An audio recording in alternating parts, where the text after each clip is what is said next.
I never actually watched this movie, and the reason I didn't watch it was all the reviews said it was the worst movie ever made. And it ended Paulie Shaw's career. He stumbled into success in that Encino Man, and he had a couple of other flops, but this one was the one that killed him and ended his career, never seen him again. Now, as bad as this movie was in relation to the army, the actual army, the US Army, and throw in NATO and Australia, we're over there in the Middle East as well, they are all much, much worse. Were vacant. There was really no resistance. They just showed up, started cleaning up the mess. The sewer plants were bombed. The water plants were bombed. Just this precision bombing just didn't work.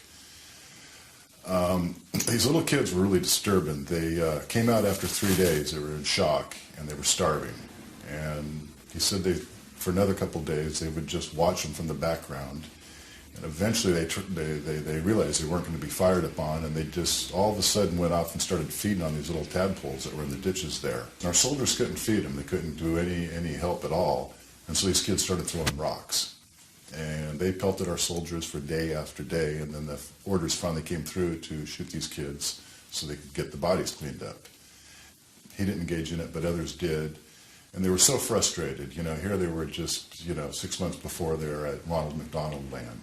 And now they're in a war zone. War crimes are being committed on a massive scale. And after some of these soldiers killed these kids, my son said that's when the suicide started. I came home late one night after a week out of town working, and my son and his mother came in and told me that Noah had shot himself. I really think that these 22 a day that are committing suicide should go into city council and inform them that my life is fucked, and one of these days I'm going to shoot myself in your park and you'll have to clean up my corpse. I would rather have my son do that than just go out in the woods and do it peacefully. Taking your own life is the way you want to do it, but if I would show up right at city council and have my corpse hauled out of there. Like I said, these were the adults that sent kids in the war. They had brainwashed our soldiers into seeking revenge on the Iraqis for September 11th. They were a whipping boy.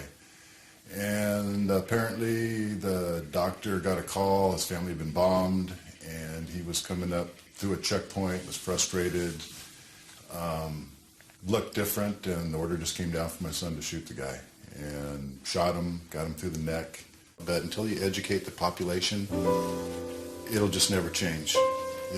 These people do what they do. They create war to create their profits. And we wholeheartedly join the military. We pay our taxes. We follow unconditionally without asking any critical questions.